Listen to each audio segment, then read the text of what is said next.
this video, we want to talk about the programming languages in the PowerFactory. And the name of that is DPL or DIgSILENT Programming Language. So here we just opened the transmission system example. As you can see, this is a typical example that you can open from file example, and here we just open that. It's not matter you open which example.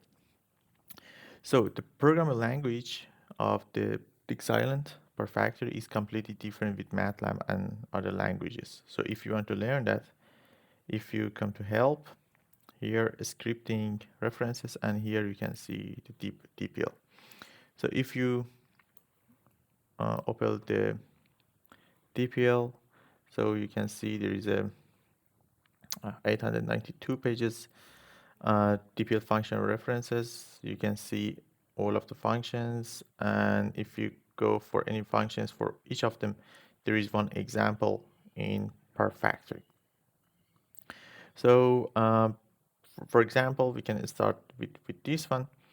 Just we copy and paste this one, and if you want to paste that here in the data, go to scripts. This is for before. You will have this window. So this is for scripting, and if you click on new object, here you will see the DPL and click OK. So this is a window for programming language in PowerFactory. So we have basic options, results, script, descriptions, and version.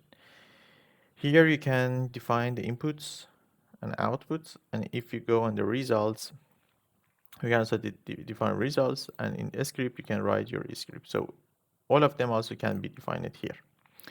So if we paste here, so this is a script that we copy and paste. So always you should first start with defining any object that you have. So we have different objects. We have the integers, we have objects, we had set, we have double, we have strings. So here, because we want to write with numbers, we only have the integer and is number and sum. So here, these two lines, and if you want to make a comment for any lines, you should write like this. In MATLAB, for example, we have like this, but here is like that.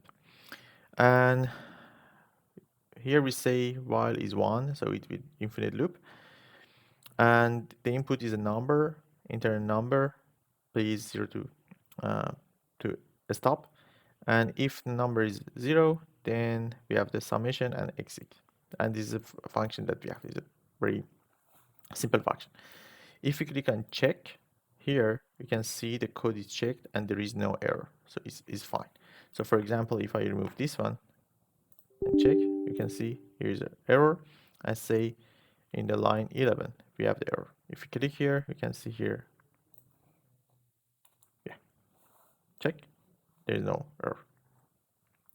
If I click execute, then here we have enter a number, for example 5, then 4, then you can see it's infinite loop. If I put 0, then it's a stop. And here it say that the summation is 9. It was a simple script, and it doesn't use any inputs from the power system that you designed it here. For another example,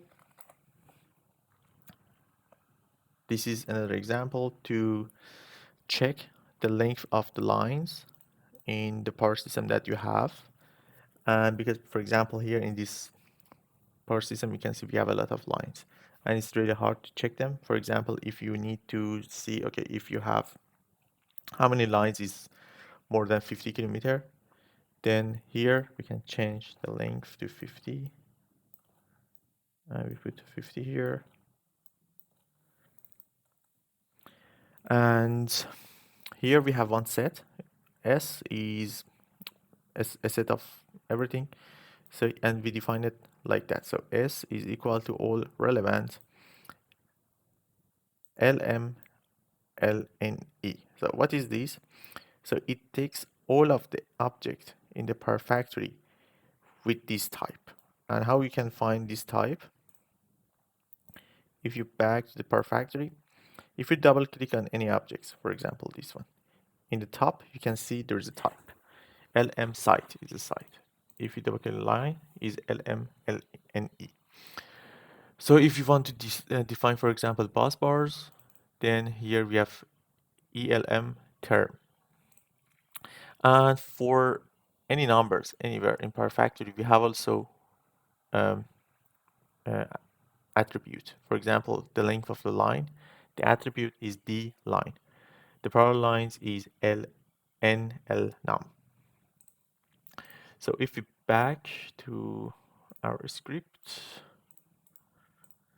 here, so here it make a set with all type or everything with the type of ELMLNE, so is it lines, and it start from the first one and define the length. This is the name of the object. So for example, first line, second line, to go to infinite. And this is the variable that we need. So D line is the length of the line. And the name is look under a name. Here also, if you back, you can see the name is like this. This is attribute for the name. And check if the length is higher than 50 kilometer, make an info with this.